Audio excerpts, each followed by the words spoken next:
Well, welcome to another edition of the Digicel Sports Show right here on Islandstats.com. I'm your host, Earl Baston, and joining me yet again is co-host Jason Juggling J. Ford. How was your weekend first? First of all, very good weekend. I enjoyed the weekend.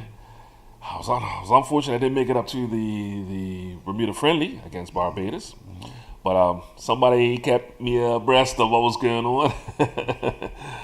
But there's a lot to talk about that game. And what we wanted to talk about the national program was a continuation of talking about the national programs, not only just for our women, because we've talked about our women also, but also for our men, and just to see, just bounce some things off each other going forward. Because even though this is a friendly, this is also a lead up to something going forward. And I just want to see what we can do about talking about our national program going forward. You think we can do that today? We'll do that today, but we're going to get to that and much more after this message from our sponsor.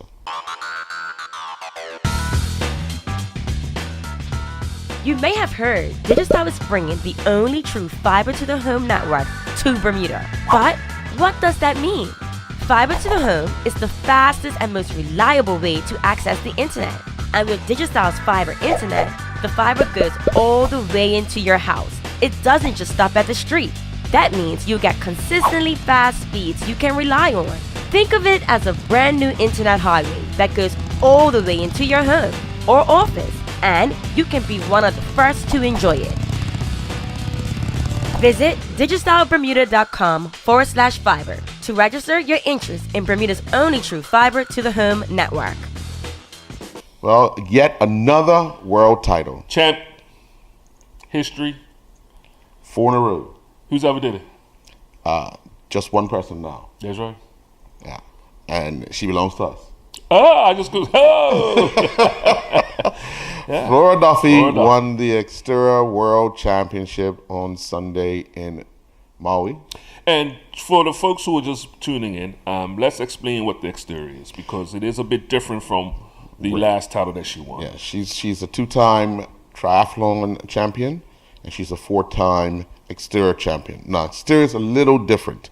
It takes you on the bike course, on a mountain bike, through terrain, over jumps where you sometimes have to get off the bike. Run, yeah. So it's not on a normal race course, what we would consider a normal race course. Flat course. Yeah, where you stay on the bike on a flat surface the whole time. It's you go through. It's almost like going through the trails in Bermuda. Yeah, exactly. Where you'll have to at some point get off the bike, go through a narrow passage, and then get back on its heels. Arboretum. Oh, yeah. It's very challenging. And she's been able to conquer that 4 times in a row. Best in the world. Yeah. So, once again, not locally. Yeah. World. What she's been able to accomplish in a short space of time over the last 4 or 5 years We've got to be pinching ourselves. Yeah. Because, see, the thing is, you hear the word Bermuda each and every time. Oh, yeah. No amount of money can be thrown at that. To be honest, no amount of. We couldn't pay for that advertisement. You know what, Earl Basin, and just to bring it to the my industry, the music industry, reminds me a lot of Collybuds. He's going to the 4 corners of the earth. Yeah. Raising a Bermuda flag. Yep. One week could be in Belgium, next week could be in California, next week could be in Tokyo, next week could be, and that's what you're getting from Flora. She's won championship in Tokyo. This is Hawaii. You've seen what she's done in Canada. Yes. You saw what she's done in Germany. So that's what it reminds me of. And every time she stands up on that podium, is the Bermuda flag being raised. Yeah, which is a remarkable feat. Now, you mentioned Collybuds because he was performing in Belgium last weekend. And guess who one of his guests was? Go figure. Flora Duffy? No, Patrick Nisbet. Patrick Nisbet, yeah, I did get to see that. Yeah. And I don't know, he's got a new stable of horses. Well, that'll do quite well. And stood on top of the podium with his brand new horse. This is what, the second or third time? Not once, but twice in this event in Belgium. This one event. Yeah. So, we'll get to him as well. Yes, got to get to him as well. But once again, congratulations, Flora Duffy, her family, her friends, the entire Bermuda. Let's show our support come April. when she'll be on home soil competing in front of all of us, making us proud yet again, and an opportunity for the entire island to get a glimpse of the Golden Girl. Champion. Yeah. 6-time world champion. GOAT. Yeah. I'm calling it now to GOAT. I'm not talking about Sean Golden. No. Well, yesterday I was asked a question about Athlete of the Year. I tell you, that's stirred up. That got stirred up 2 months ago, bro. The women is down. Yeah. She been on that, what was it, 5 or 6 meetings? Yeah. It was stirred up. Done. Before it was even completed, that it was done. Yeah. It was done, and I say that because all the international athletes who are thriving out there, even if Tyler, Tyrone, Dash, and those guys who are doing good, Shaquille and those guys are doing good in college. Reggie, Naki, and hopefully we'll talk a little bit about Naki because he sat on the bench last night. We're going to talk about him too. Sat on the bench last night, so it's getting a little bit closer now to starting for Burnley. But in saying all of that, Flora Duffy. Done. The earth and the story. Yeah. And to be honest, he might go into the next year too because when you're the champ like that, I mean. Yeah. And not only, and what's even more remarkable is that now the competition seems to be far behind. Oh yeah. It's not even like it's a battle or a sprint finish anymore. Listen, she could have got a flat tire, fixed it. The chain could have come on, fixed that, and still had time to beat the second place person. To have a smoothie at the end. Yeah. And high five. She had finished sweating by the time the second female came in. She dominated 8 in minutes. every discipline in that race. And the 53-second lead at the end of the swim. Which is supposed to be her weakest. Yes, which, if you look at it, over the last few years, she has improved tremendously. Yes, and a lot of that comes from the training she's been doing both in Colorado and in South Africa. Putting the time in. Her coach, Dan, who's also her fiance, has been putting extra work in with her, and it's all paying off. All coming together. Oh, yeah. Little Bermuda making a name for itself through the achievements and recognition of Flora Duffy. Yeah. Well, Jay, on to Saturday night. It was a international friendly between Bermuda and Barbados at the National Sports Center. Interesting match, a tale of two halves. Without a doubt, Bermuda dominated the first 45 minutes, leading 2-0. Second half, all Barbados. Bermuda had a few chances to probably go ahead 3-0, but squandered those chances and left the door open, and Barbados took the chance and walked through the door, scoring 3 goals in the second half, 2 of those goals coming in the final, in the dying minutes of the match. But overall, you look at the match, you say just that, a tale of two halves. We were unable to put the opponents away at home, and it could be a little disappointing for many that were in the stands. And I must say that it was, the grandstand was full. A good turnout for that side, over 2,000 people. But in the end, we look at it two ways, and I think we're going to bounce between devil's advocate because one of us will say something and somebody else is going to say something else. But looking at it, fitness played a part.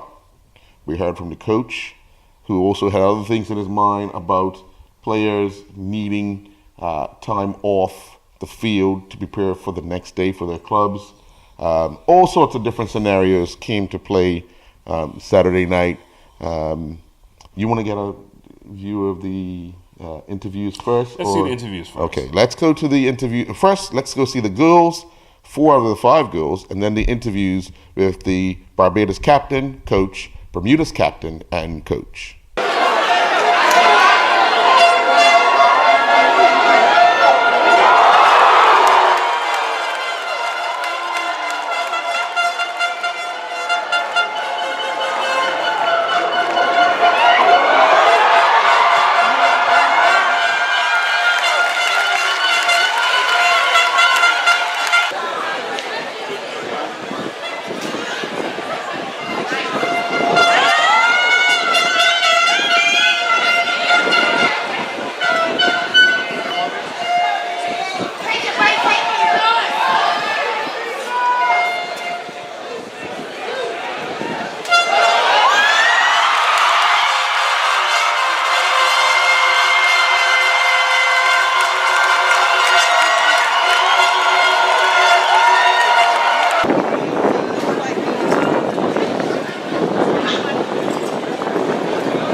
have Jose Smith.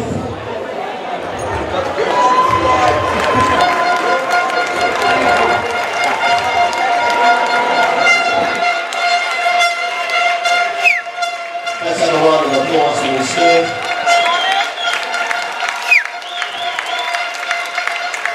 Next we have Shemaya Atkinson.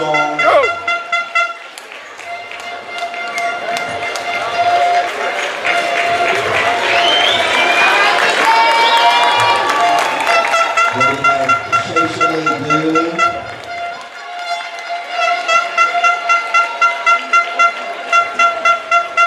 Caitlin Medeiros. Pia Gibbons.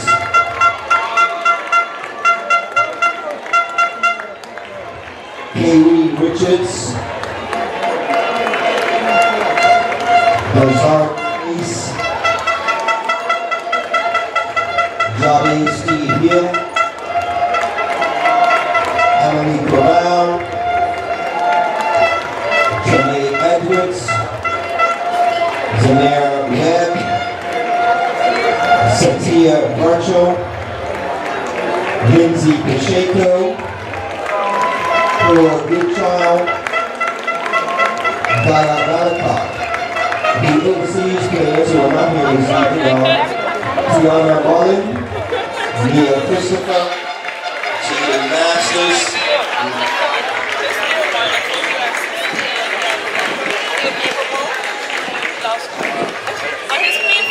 Zalani Nesbitt, Zachariah Lewis, Dahlia Abbott, Megan Titterton, Zahari Turner, and we have our captain, Ms. Kenny Watson. Let's have a round of applause, ladies and gentlemen. Our coaches are Aaron Jenkins, Aaron Lugo, and Nikita Robinson, sorry. Let's have a round of applause, ladies and gentlemen, once again, for the successful under-17 women's team.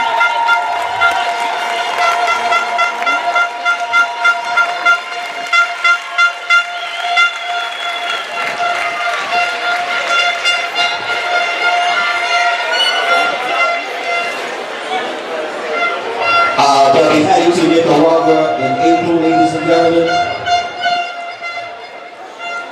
Let's have a nice round of applause and make sure you make yourself available when they start their practice matches. Make sure you record them when you see them out on the streets. And let's wish them well for 2018.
We came out in the second half and we said that if we get a goal, that we could get back in the game as long as we don't concede. And we came out and we fought. A bit of a game changer. That first goal gave you guys that belief that, hey, you can get back into the game. And then that final, I guess, 5 minutes, when the equalizer came, what did you tell your team to rally? And obviously you got a winner. Yeah, when we got the equalizer, a bit of belief stepped in and we thought we could win the game and we went for the win. We didn't say that we would go for the draw and settle and defend. We went for the kill and we got the goal.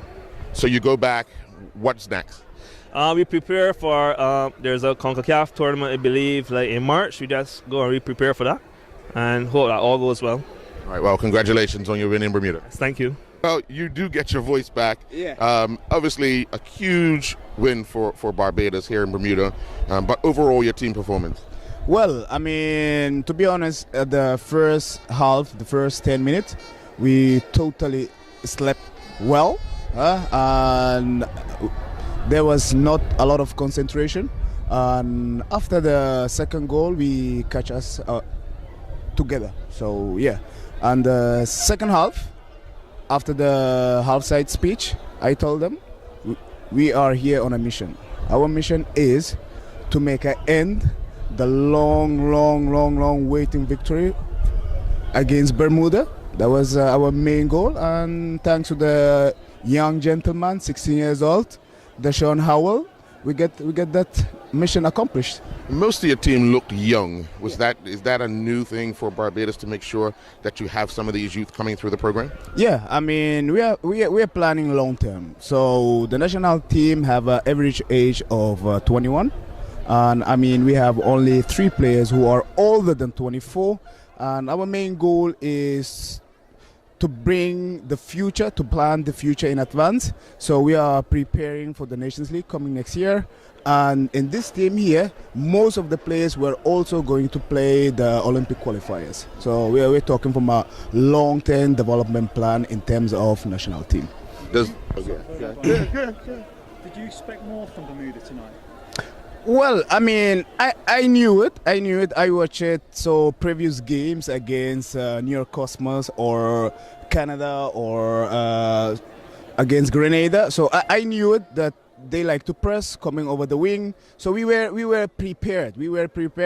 And as you guys saw in the first half, we had our difficulties covering the site, especially number 4, 10, and 11, number 18, who was interchanging with number 10. So after that, when we saw where the gaps were, at the end of the day, I mean, it was a nice game. This was a really nice, tough game.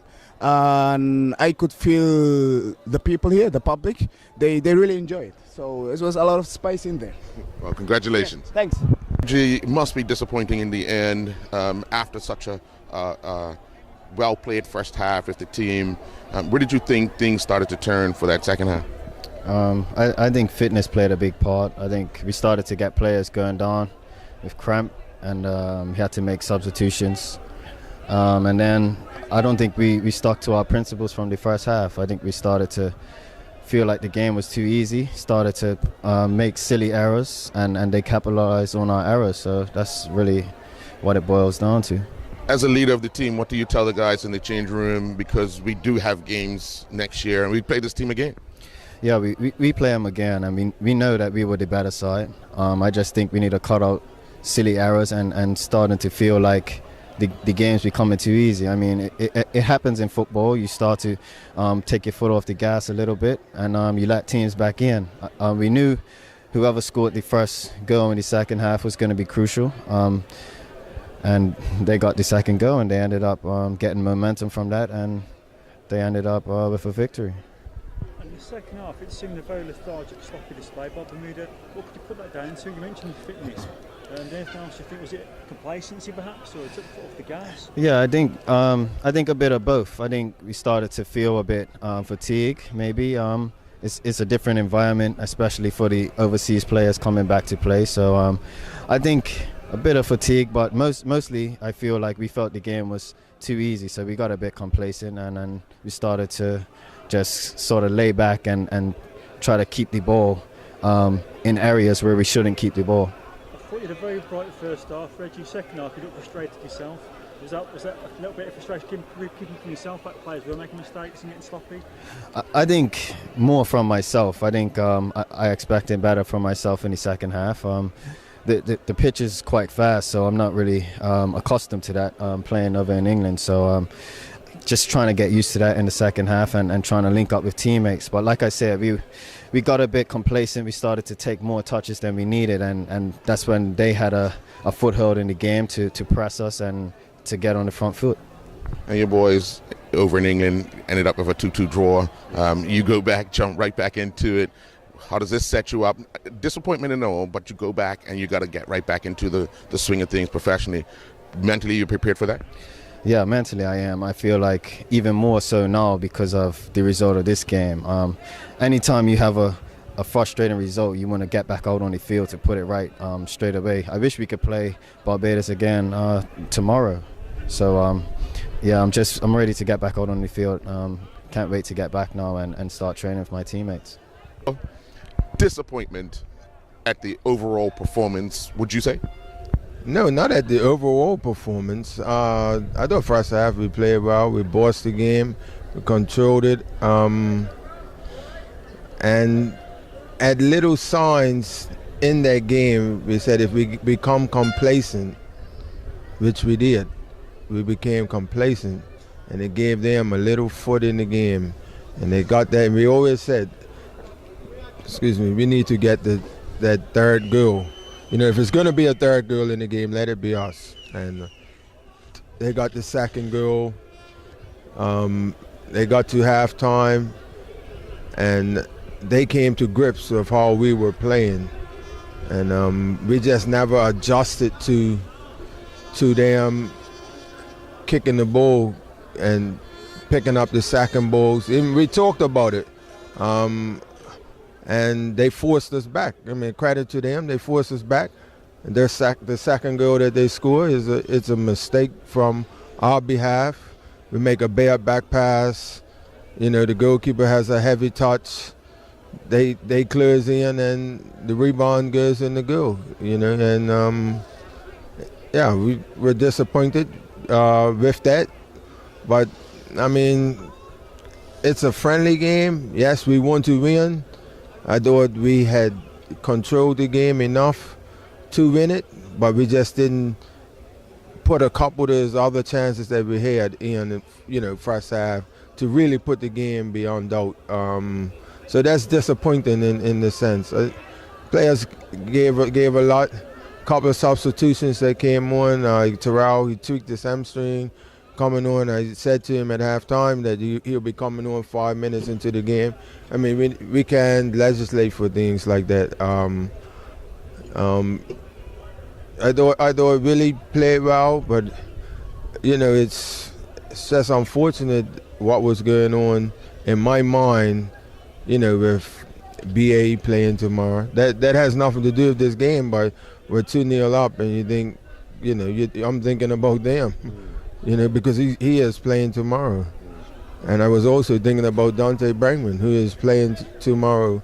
But, hey, that's a different caliber. Do you think all games have been called off this weekend while Bermuda play, even if you know the game's going on? Yeah, myself personally, but they didn't do that, you know. But we spoke about them being very physical. I thought we dealt with it until the last 5 minutes of the game. You know, they just kept coming. And we looked like at 2-1 that we were the only team going to go and score another goal. And then, you know, the mistake comes and they have belief. And, you know, I feel for Conesio because he didn't really have a lot to do in the game. You know, when you look at it, they didn't bombard balls into our box. Yes, they pushed it forward. We dealt with it to a degree. But, you know, it's unfortunate, and it will be a learning curve for him. He's 16 years old, so hopefully he'll bounce back from that. You mentioned substitutions you had to make. Do you think that disrupted your pattern a little bit in the second half? Maybe things got a bit more ragged when you brought new players on a few positions? Yeah, because Casey had a little tweak in his hamstring as well. So, you know, we knew that. He came over to the bench early in the game, and you know, so that was always on my mind as well. That was the reason for Casey coming off early in the game. And we went with Terrell playing at left back. I mean, one, he has the experience. I thought about putting Jalen there, but he unfortunately he tweaked his hamstring. So, you know, he would have had more of a physical presence for us, but it just didn't work out. And he's got quality on the ball. And there were a few boos rang out at the end of the game. Do you think that was a little bit harsh by some of the Bermuda fans who booed that team, or do you think they were rolled in their right just to have a bit of a pop? Well, if they pay the money to come in, then they're entitled to do what they feel. You know, we have to suck it up. You know, we're going to win a game like that one day. Today is a game that we lost. So We have to go back, and I think we're growing. We're still growing.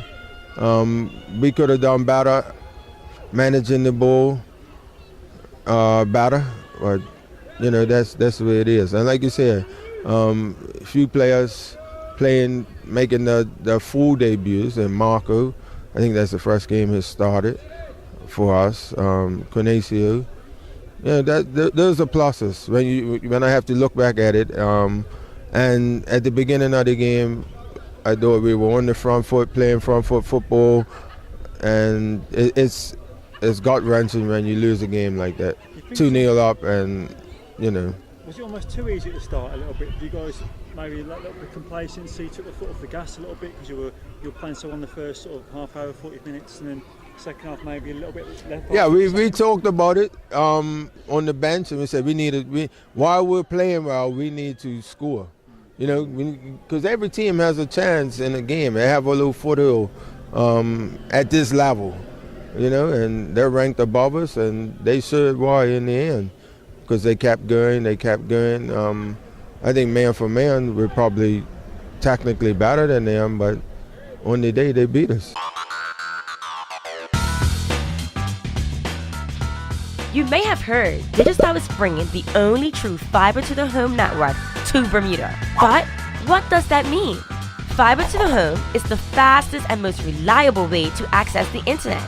And with Digicel's fiber internet, the fiber goes all the way into your house. It doesn't just stop at the street. That means you get consistently fast speeds you can rely on. Think of it as a brand new internet highway that goes all the way into your home or office, and you can be one of the first to enjoy it. Visit digicelbermuda.com/fiber to register your interest in Bermuda's only true fiber to the home network. Well, Jay, you hear the interviews, you hear what the Barbados captain said. He was talking about the team getting energy after halftime and looking for, just people to spur them on off the bench. And they got one in Young Ho, 16 years of age, 2 goals in the dying minutes, and the game winner. The coach talked about the fact that the team stuck together. Bermuda scored 2 goals in the first half and kind of woke him up. He didn't know whether it was jet lag or just them being sluggish at the start, but in the end, he was proud of the way they responded to the halftime team talk, which was, we need to get a little more physical. We need to get stuck in the ball. We can't continue to let Bermuda just play the ball around us. And they came out charging at us, and the game changed. Reggie talked about the fact that he was disappointed in his performance because he felt he should have been the one leading the team, picking the team up and carrying the team through. And he was more upset with himself that he wasn't able to do that.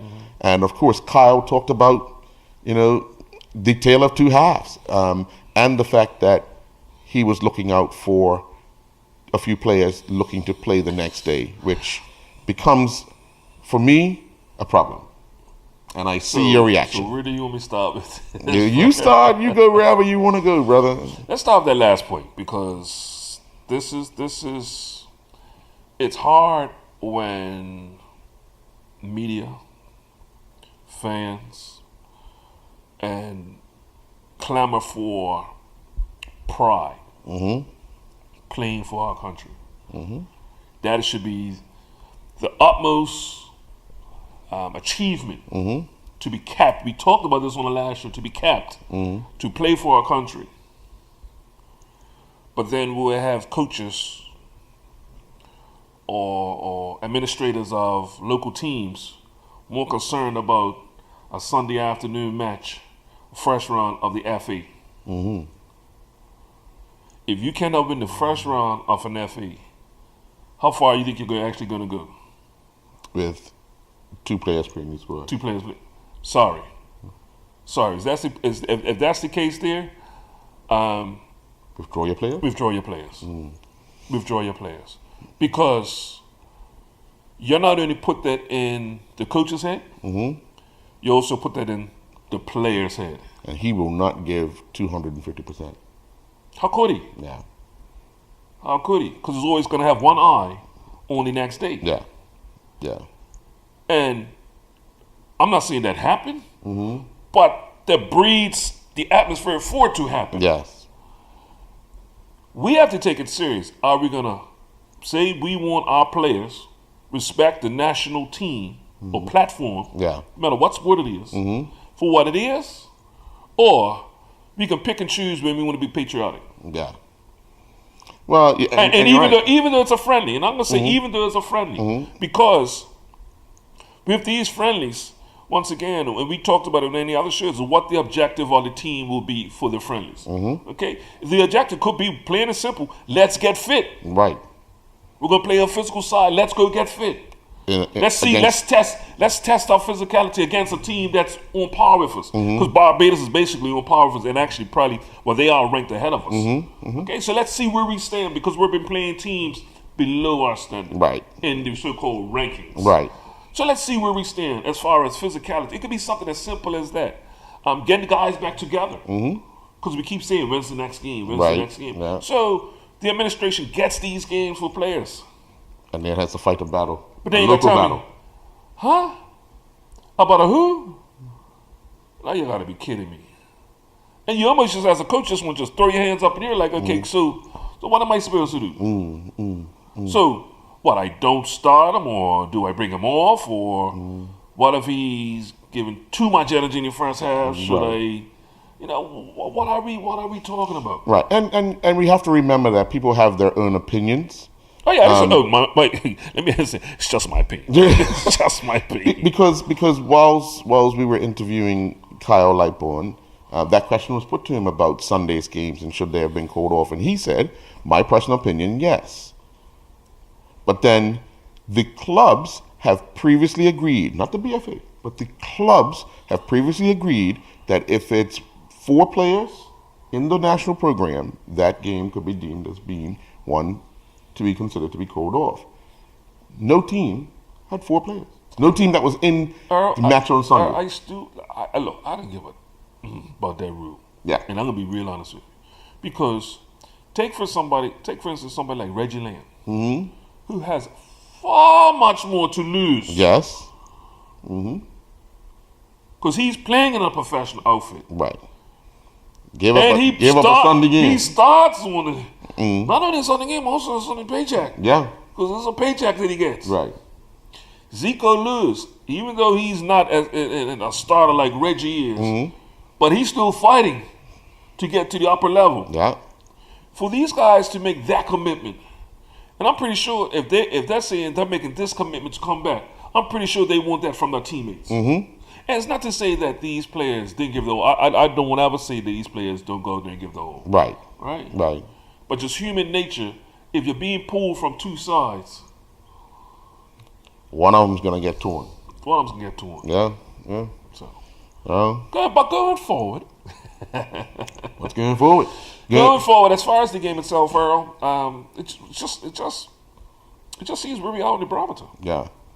For me, there's several things that we have to work at, and that's playing a total 95 minutes. That's being competitive for that period of time, and just believing in ourselves, because and Jay, I keep saying it. I'm going to confidence. Yeah. The other thing is, Earl, and I'm first things first. Congratulations to everybody who came out to support. That is so-called part of the home field advantage. Yeah. And we've talked about it. We've basically had a home field disadvantage for a few years. Lack of crowd. Yeah. But also the field conditions. And at the time, the field conditions wasn't suiting our style of play. Right.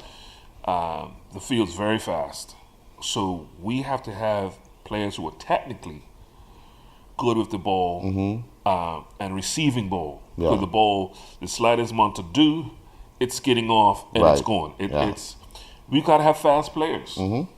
So now, same with have fast players, you also gotta have fit players. Yes. And because we don't play enough games on that, it's always gonna be a challenge, because we're always bringing these guys back to put them out on this field. And good luck, boys. Yeah.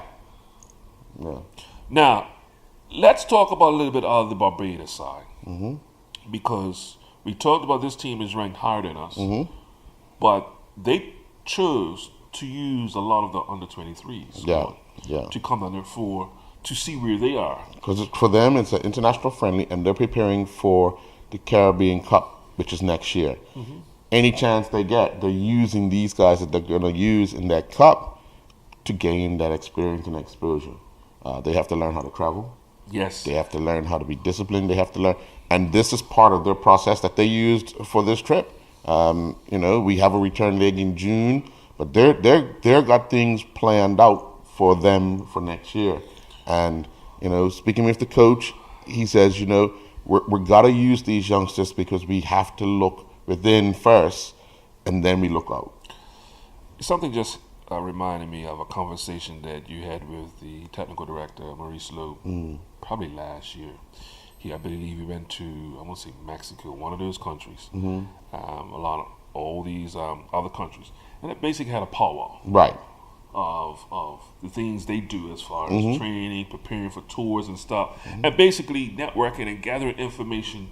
And you can hear out of this similar things that the Barbados Football Association are doing. They're very similar to what the Bermuda Football Association are doing. And sometimes we have to be reminded that it's a process. Yes. It is a process. We're on the right track. Sometimes it will take longer than other times to get through it, but as long as we're on this road, eventually we'll get there. And saying that we've seen the process with the under 15s and the under 17 ladies. It was a process. Yes. It took 5+ years. Well, if we can probably go longer than that. But to see where they are now, it didn't happen overnight. Right. And I think we still got, as much as we are fanatic about our men's team, yes, we got to keep things into perspective. Without a doubt. Well, Jay, earlier today, the Bermuda Football Association held the next round of the FA Challenge Cup draw. Let's get that draw from the Clyde Best Center of Excellence. And then we'll talk about his team, how they scraped through. Ain't no scrape. That's good. Ain't no scrape. Here's the draw. That is comprised of 12 teams. About 2 seasons ago, we agreed. About 2 seasons ago, we agreed that in the Masters knockout, the teams that reached the semi-final stage from the previous year would be granted a bye in the preliminary round. And so there are 12 teams. So the 4 semi-finalists from last year, which were PHC Raiders, the champions, Young Men Social Club, the runners-up, and the other 2 semi-finalists, which were St. George's Stallions and St. George's All-Stars, will receive the bye.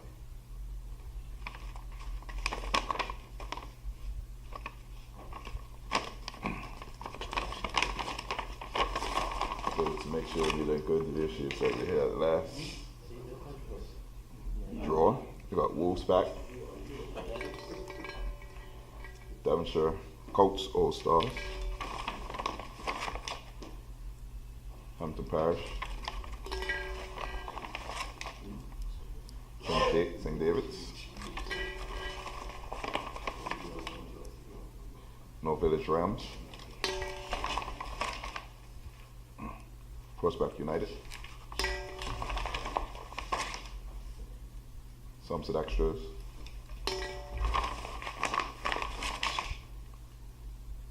Devonshire Lions.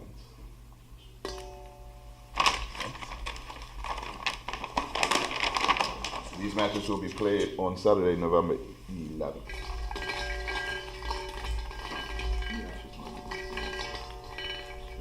Takes about 90 minutes of time. Hamilton Parish.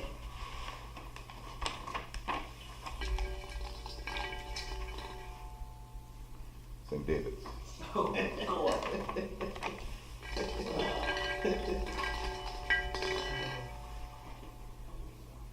Wolves.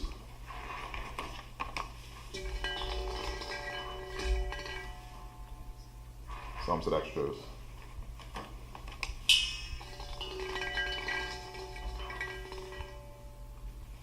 Village Rams.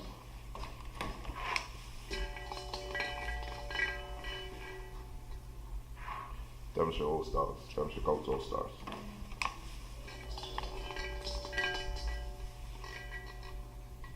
Prospect United.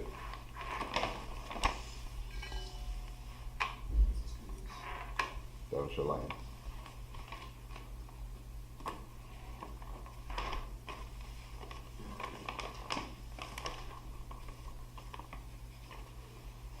Sure.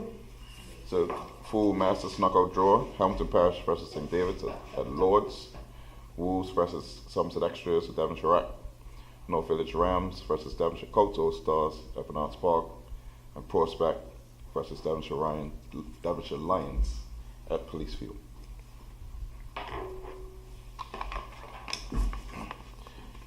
Moving on to the FA Challenge Cup, whereby the winners in the preliminary round join the Premier Division teams.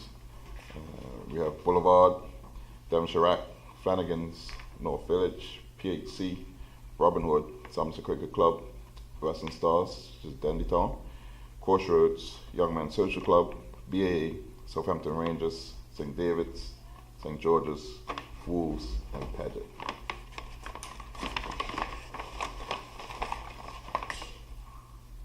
Flanagan's, Dendytown, Boulevard, Crossroads,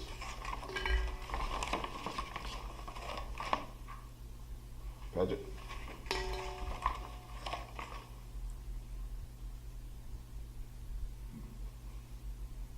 Southampton Rangers, Robin Hood, Wolves,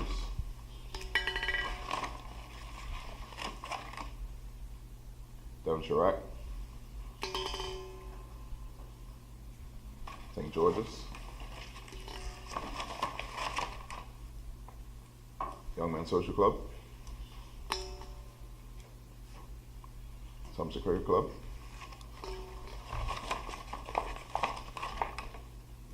North Village Rams, St. David's,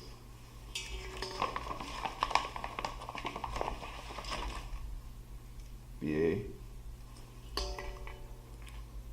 PHC. What's that?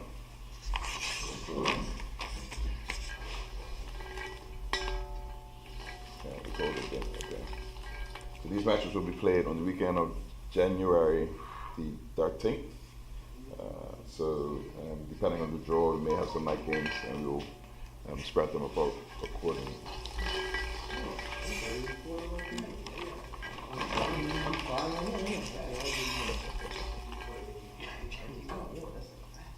Wolves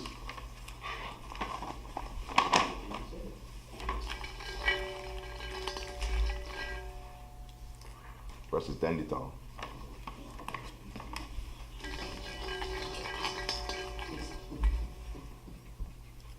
Flanagan's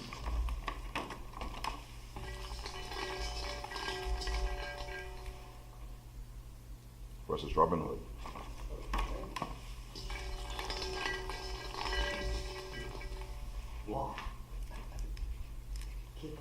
North Village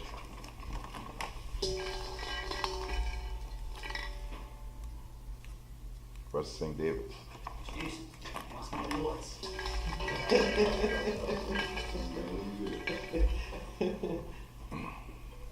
Young Men Social Club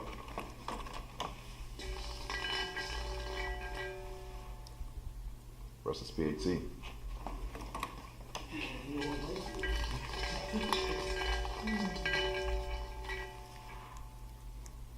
Somerset Cricket Club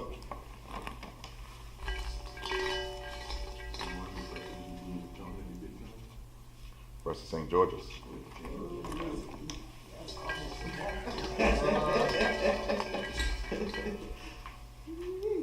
Devonshire Rack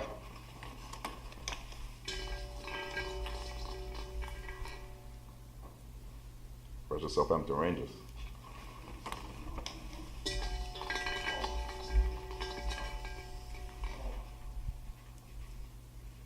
Crossroads.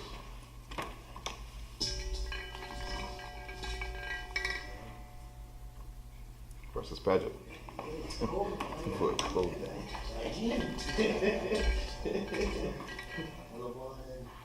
Boulevard versus BA. So FA Cup, fresh strong, draw is as follows.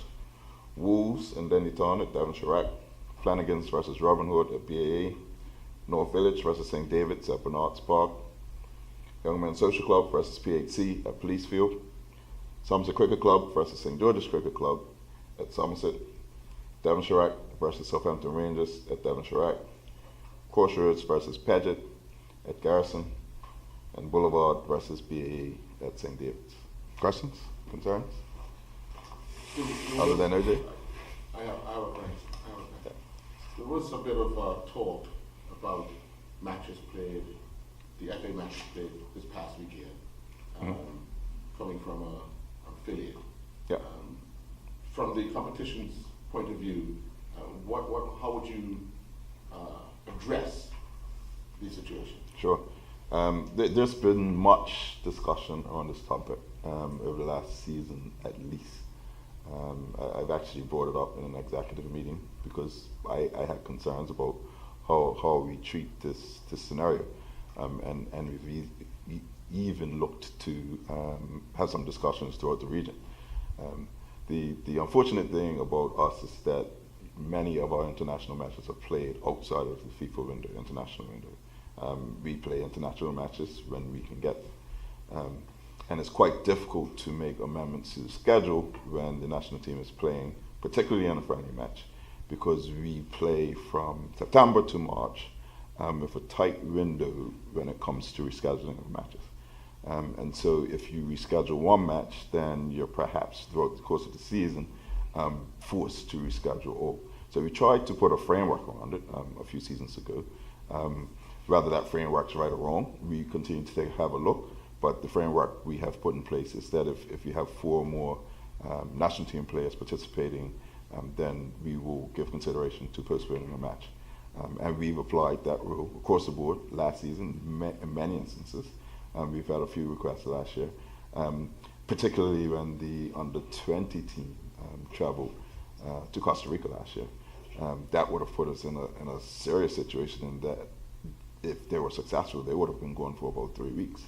So you suspend the domestic league for a 3-week period, which is going to cause 2 problems. One, you're going to have to find days in which you play these matches that you've postponed. And secondly, you have the domestic players that are left on island sitting idly by during a period of the season where you kind of want to be gaining some momentum in the season. Yeah? So, you know, we've abided by the framework and the policy. And in this instance, the request came in. We had much debate about it, but we had to be consistent. But we continue to take a look at it. We have no limited night venues, so it's not easy to postpone a match at Bernards Park or PHC or St. John's, where a team is now going to lose out on a revenue opportunity and play it at night at BA or Somerset. And so there are many factors at play here, and we've had to look at it from all different angles. It's easy to have your own perspective, but when you have all of the information on the table, perhaps your perspective changes a little bit. So we've looked at it from every angle and think that, you know, we have made this decision consistently and we will stick by it, but we'll continue to look at it to see if there are other alternatives. Is this something that the club would have agreed to once you guys came up with a policy? So this has been discussed. So part of the conversation that I had with the executive back in February was, you know, where did this policy start? The clubs obviously had buy-in. The clubs obviously had been engaged. And so it's probably an opportunity now for us to continue to have the conversations with the clubs. Because I think that's important. Firstly, they need to have all the information so that they can endorse or push back. And so it is my intention at the next semi-annual Congress to have that conversation. Once again, it's been had before.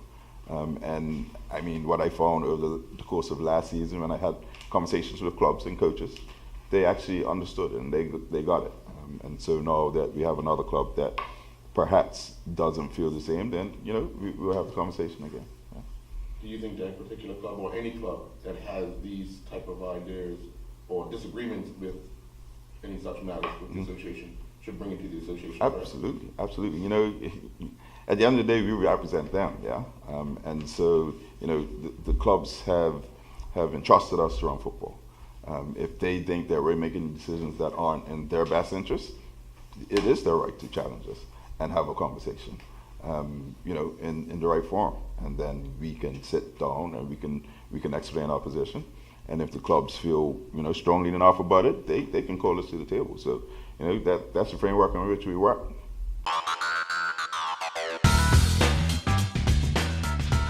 You may have heard Digicel is bringing the only true fiber to the home network to Bermuda. But what does that mean? Fiber to the home is the fastest and most reliable way to access the internet. And with Digicel's fiber internet, the fiber goes all the way into your house. It doesn't just stop at the street. That means you get consistently fast speeds you can rely on. Think of it as a brand new internet highway that goes all the way into your home or office, and you can be one of the first to enjoy it. Visit digicelbermuda.com/fiber to register your interest in Bermuda's only true fiber to the home network. What about St. George's? What about? What about St. George's? It took you what to beat what team?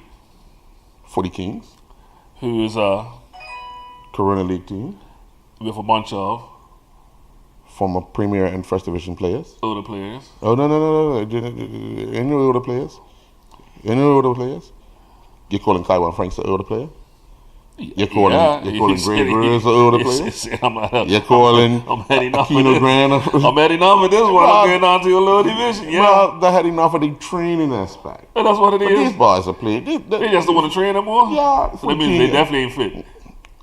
No. Oh, so a team that's not fit.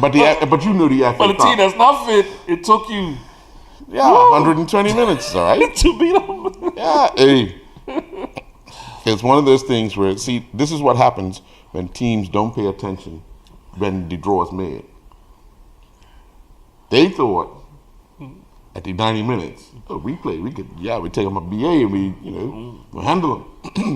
But the guy said extra time. No, it's extra time. What? Everything dropped. Oh, yeah. And it was a new game. Oh, whole new game. Now, unfortunately, they was able to go through, and none of the Corona League teams. We had 3 that entered this year, and probably somebody was hoping to go at least through to the next round. Yeah. West End, they came close. Came close. Well, I mean, to be honest, I watched the BA West End game. Could have been more. Should have been more. But it ended 1-0. And BA did not score. Yeah. So, Paget advanced on a single goal, own goal. No, it's Travis Wilkerson. You believe everything you read in the paper? Okay, right. Okay, because officially from the referee, it was an own goal. Okay, cool. Who else went through? Who else played? Oh, Rangers beat Colts. They were in that draw, so we'll see. St. David's. Yeah, St. David's. Yeah, so the draw looks good. And we'll talk about more of the draw on Thursday. On Thursday? Yeah. Because the next round will be, I believe, the 14th of January. 14th. Yeah, around that something weekend. like that, yeah. Around that weekend, the second weekend of January. So, and then with that round, obviously, you've heard from the draw now with the inclusion of Premier Division teams. So we'll talk more about that in a little That gives me enough time to get ready to help St. George. Well, you serving tea or something? You can help. You only need 60 minutes, mate. Of what? Experience. Who? You struggled 20 minutes of netball. And that's a short course. You was guarding a girl who was about 3 feet smaller than you, who was scoring every bucket. Hey, she was on fire. She was on fire. Hey, and I went to netball this weekend, and she kept missing, and I said, "Think you're playing against me?" Swish, swish. Shout out to Darius Cox, but this is Mr. Earl Cox. Cause she is here. Oh, you're out to impress, and you had a little age again, so she is hitting. Oh my God, that brings the good memories for me. Make you sick. Coming again. I can't miss. Oh, there it is again. Swoosh. Yeah, there it is again. But one more thing in football. Tomorrow night is the Dudley Eve semifinals at the BAA Field. 7 p.m. kickoff, we'll see the PAC Zebras taking on Robin Hood. And the 9 p.m. game will feature the North Village Rams and the Devonshire Cougars. Two great matchups. Yeah. Two great matchups, and I expect it. To be honest with you, it could probably go anyway because you're looking at. We talked about a home field advantage. PAC has beaten Robin Hood away and at home, and vice versa. Yeah. Robin Hood hasn't been too successful beating PAC, but with the likes of Antoine Russell, at any day, we keep talking about it. Any day, any night, any game, he could show up and be the deciding factor. Well, remember he was a difference in the 2-2 draw. Exactly. And had a penalty save. Which they should have probably won the game in that essence. Right. With the North Village and Cougars game. Both teams are coming off of defeats. Yeah. North Village with that, I would consider an embarrassment defeat when you lost 2-1 to Crossroads. For their standard. Not for the game itself. North Village come over 2 defeats. Right, back-to-back defeats. But that second one against Crossroads, for the program, you would consider that a embarrassment. Yeah. Devonshire Cougars were on a high, brought back down to earth by their former coach and his new troops run at the Dendytown Hornets. But they'll want to bounce back as quickly as possible. That second match is who gets off the fastest. It's a good surface to play on. They're going to want to. North Village is going to want to keep the ball on the carpet, knock it around, and try and tire out Devonshire Cougars. The only thing I'll have to say, there's yesterday, today, and may linger into tomorrow. I'm not sure about Thursday. It's the weather. Right. And it might be a little slick. Just might be a little slick out there. For that field, it plays better when it's wet. Exactly, but it still skids. Yeah. The ball still skids onto you. So it's a little bit of adjustment that most players can, after a few minutes, they will be adjusted to it. Right. The weight of the passes, for the most part, especially with the teams who like to knock the ball around, they've got to really control the weight of their passes. Right. But it could be interesting because that might play a part, like you said, who keeps the ball away from the other team the most, especially who's able to impose their style against the next team. And we all know teams that do more chasing in Bermuda end up losing. Yeah, I get tired. Yeah, because you're chasing. You could try and stay as disciplined as possible and just play zone sort of thing, but then once guys get tired, they do start chasing, and then it's holes being created. Yeah. So it's about goals and it's about holding on to that ball. PHE is going to want to run at Robin Hood as quickly as possible. Robin Hood's going to want to counterattack a lot. And when I say counterattack, because you mentioned him, Antoine Russell makes a huge difference. I'm going to give you just a scenario here because Bather. Jalen. With a mistake, let's call it what it is, in the Bermuda versus Barbados, he's looking to get back on that field as soon as possible. And so would Cornecio. So Cornecio. He would want to make sure that never happens again. And between the two of them, it was an unfortunate incident, a learning incident. And it for both of happens them. because, once again, it's the first time these two have ever played. Right. together. Right. So things like that will happen for but both of them, just for the confidence sake, and we talk a lot about confidence. Yeah. They're gonna want to get back on the field as quickly as possible. But also, they might be a little bit nervy early on. Yeah, and you know what? What's gonna happen? You know what's gonna happen. The people behind the goal, the people on the sideline. Oh boy! Both goals are gonna have. But it's gonna take strong mentality and decent coaching, because you're gonna have to tell the players, listen, you're gonna come under a barrage of criticism. Yes. And that's just to throw you off. Yeah. But to tell you the truth, it might start out that way for Cornelio, but it won't continue. Well, I mean, I'll just give one little goalkeeping tip that I do remember back when Hold on a sec. when Moses played. I shouldn't say, take the coverails off. Let's take your coverails off again. When Moses played, and just for even for Butler, I mean, you would find, for me, when you come into a hostile environment today, stay on top of the 18. Yeah. Stay on top of the 18. Do everything on top of the 18. Yeah. Set all your markings out on top of the 18. Spend the least amount of time inside your 6-yard box. Right. Because it becomes a little bit quieter on top of the 18. Yeah, because they feel they have to shout a little further. Exactly. Yeah. And then eventually, they're going to need a cough drop. Right. So stay on top of the 18, especially early. And you be in the game also. I used to find myself into the game a little bit more too. Because you got to be on your toes Yeah. for anything to happen. Yeah. And don't think negatively. A lot of people start thinking, oh man, if this ball comes to me, I'm going to mess No, up. I want the ball. Yeah.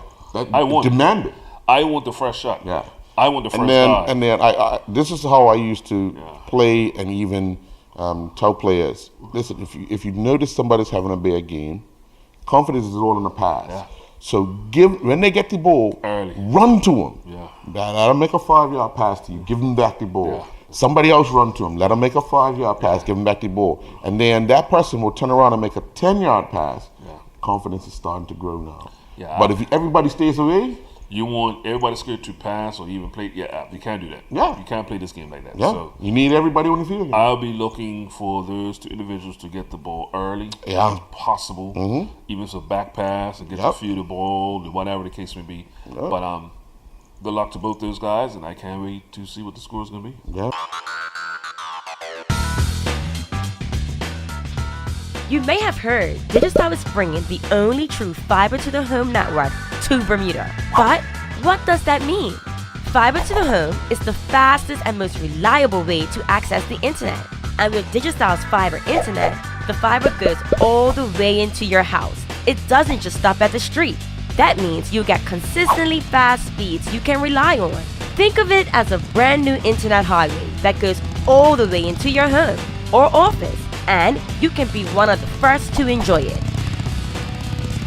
Visit digicelbermuda.com/fiber to register your interest in Bermuda's only true fiber to the home network. Well, Jay, the squash final took place on Friday night. Competitive. Very. Competitive. When you look at the B final and then the A final, going distances, Micah Franklin and Kristen Johnson are the top two players on the island, and they went to battle. Kristen, obviously not playing as high-rated squash as she was playing in Ireland, but since he's been here, he's kept himself in shape. He's kept himself very, very competitive, and it showed on Friday night. I mean, he won the first game. Micah fought back to win that second game. Kristen took a 2-1 lead and was comfortable in that fourth game. But Micah found another gear. And you come back from 7-2 down to win that fourth game and then come around and win the fifth game. Cramping, just all sorts of things going through his mind because Micah was heading out to Baltimore on Sunday to play in a PSA tournament. So he's got that on the back. You don't want to leave Bermuda in a amateur tournament as a professional on a defeat to go into a professional tournament. That's the risk he took upon entering the tournament. Yeah. And that's the risk that he took. Whether we call it what was his objective. But with that tournament coming up, he would expect what if I went to a 3-setter? Yeah. In the last day, how would my body react? Because am I saving some in the tank? Right. For this next professional Yeah. tournament? Well, it was an opportunity for him to get in some high-level squash prior to going to... Which you want to. You Right. need to fine-tune certain things that you want to do. But and also the pace, because he's been here teaching a lot. Yeah. So teaching and playing is two different things. So you want to switch that mind, that focus. He had to dig deep. But Earl, we talk about athletes all the time of learning their body, learning when to turn on or turn off or save or whatever, to be at the optimum where you want for whatever event it is. What it's going to take to sharpen up. We talk about that with Flora Duffy. Yeah. Our main concern now, what does she do between now here and April? Does she turn down a bit to ramp back up again? Because to stay on this particular level here is just, I don't know how she's going to be able to do it. But in saying that, with Micah, like I said, you got to try to blend everything around you, but also stay on that high level, because his focus was really probably looking ahead more than present. Right. You know what I'm saying? Right. Well, let's get the highlights of the squash final between Micah and Kristen and interviews with both after the match.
Oh my God.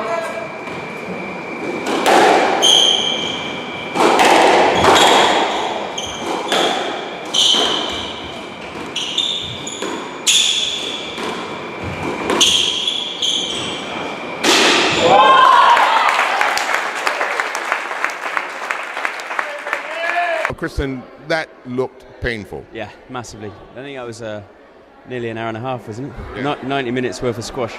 When you play once every 6 months at that kind of level, it's tough. But I don't know, that's the best I've played for a couple of years, I think, against Michael. A lot of squash in a short space of time, competitively. I know you play a lot of squash, teaching and so forth, but how does that change when it comes to competition-wise and your adrenaline? Being a squash player or a sportsman, you know what it's like when you're in an environment, nothing else matters. Your adrenaline's going. It's like, I'm not going to be able to move for about 2 weeks, but I have to push Micah because he's on the world tour. There's 2 or 3 of us that can play against him, so I have to raise my game to match him and actually push him when he goes away to his PSA World Tour event. So up 2-1, looking comfortable in game 4, but it's not over until it's over. What did you tell yourself coming out for game 5? I've actually felt all right. Although I was running around like a maniac, I actually felt quite comfortable. I knew what I wanted to do. I had to slow the game down. But when it gets close, you just end up running around and it just gets worse and worse. But I felt all right. I felt good. I was a bit disappointed to lose it, actually. I thought I could have won that. Well, I want to say congratulations, but, it wasn't your night. All the best. Thanks, buddy. Thanks very much. Yeah. Cheers. I had him at his best, and I've never seen him play that way. And I honestly had to fight every single second of that match. I'm going to sleep well tonight. Now, you're down 2-1. You're not feeling the best. It's been a lot of squash played. Your mind's also on come next week because you're in a PSA tournament. How do you manage to come back to win the match? Yeah, we were talking about this briefly after the match, and we were just talking about no matter how tired you get, you can always find a way to keep going. Down 2-1, I started cramping, and I said to myself, wow, how am I going to win this? You have to always resort to a plan B, and if plan B is not working, there's a plan C. No matter what, you got to try and win. I'm not the kind of player that's going to go down easy, so I knew I was 2-1 down, cramping, tired, thinking about next week, you got to find a way. So I found a way, slowed it down, tried to go take him up front. And on to be honest with you, it could have gone either way. And I'm just happy I'm on the winning side. No, you would have seen him play last night. He played Pat 4 games. Did you expect him to come in the shape he was in tonight? No. Squash is a tricky one, man, because the players can get up for a match, especially Kristen and Patrick, because they've been there, they've done the tour. Now that they're retired and they coach, it's very hard for them to get what they used to be, how hungry they used to get. So once in a while, when like Kristen tonight had that hunger in his eyes again, that he wanted to win at all costs, and I didn't expect that, and I had to fight, and I'm so thankful that I got through it. Now on to next week in Baltimore, PSA tournament. Obviously, you want to get through as many rounds as you possibly can because your ranking is there. Obviously, in the back of your mind is also qualifying for Commonwealth as well. So what are you hoping to get out of this tournament? The first for the year?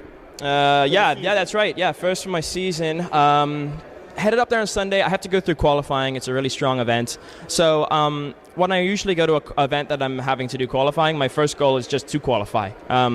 That's going to be my main objective, is to win my first 2 matches. In terms of ranking, ranking will go up and down, but right now I'm just looking for results. So any win, just kind of similar to tonight, win at all costs. No matter who I play, find a way. So that's what my mindset's going in.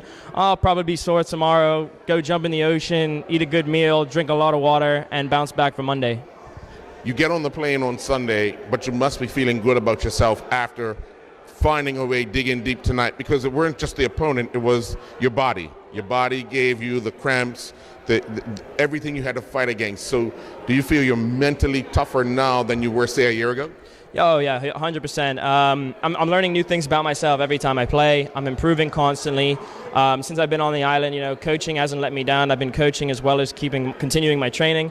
I'm feeling a lot stronger. I'm happy with myself physically. I think that that's the best that I can be right now going into this season. So I've got my mind set high and hope for the best.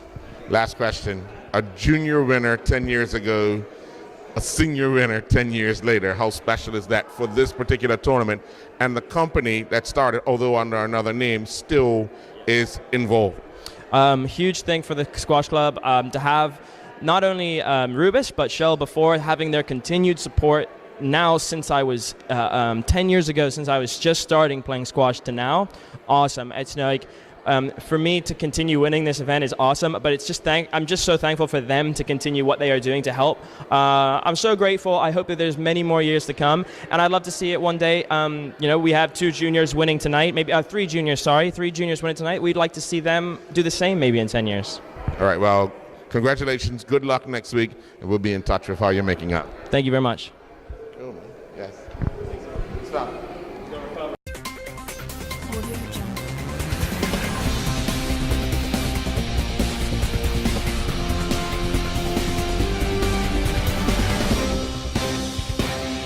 Well, Jay, that it.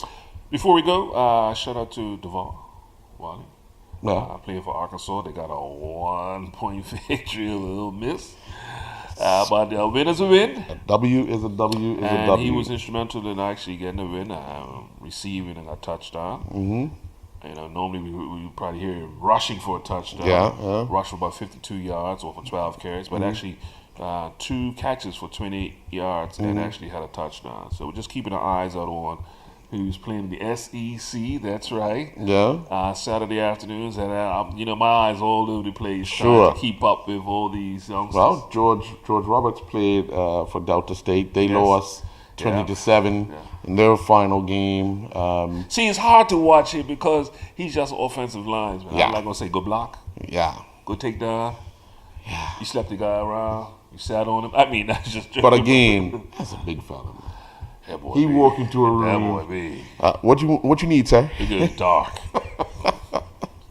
But I'll be looking forward to, like I said, next weekend to keep following up on those guys. And then we'll talk a little bit more about Naki because he sat on the bench for Burnley. Yeah, he was. He was included in the squad. And I mean, as Sean Dykes, I asked him about the progress of Naki a few weeks ago, and he said that He wanted him to play one more game. His hand was forced in putting him in the team. I didn't think Naki stood a chance of getting on the field last night. No. It was more of lapping up the atmosphere, being in the team, because eventually he's going to be a starter in that team. And I tell you, the good thing is with now, Earl, and it's good. It's good for Naki in this way.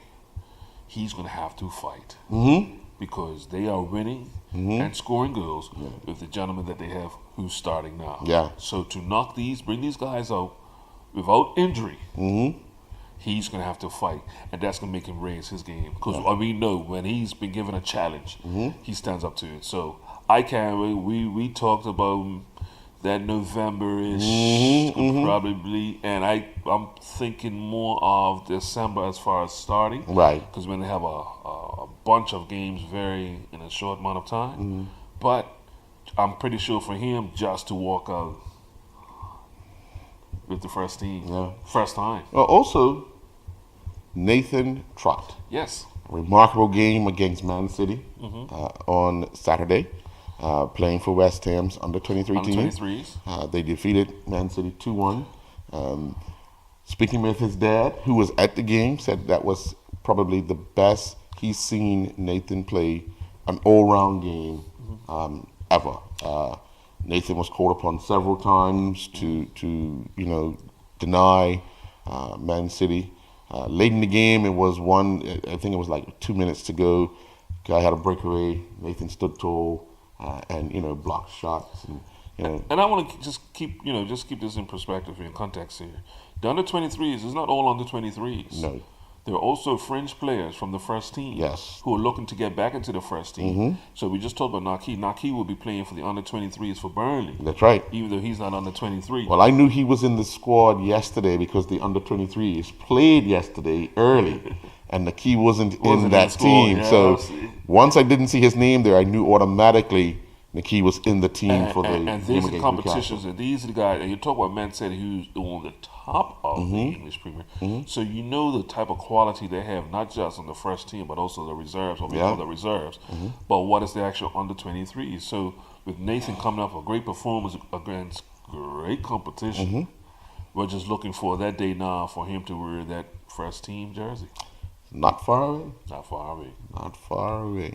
Well, folks, do have a good evening from the Digicel Sports Show. I'm your host, Earl Basin, along with my co-host, Earl Cox. Swish. Have a good night.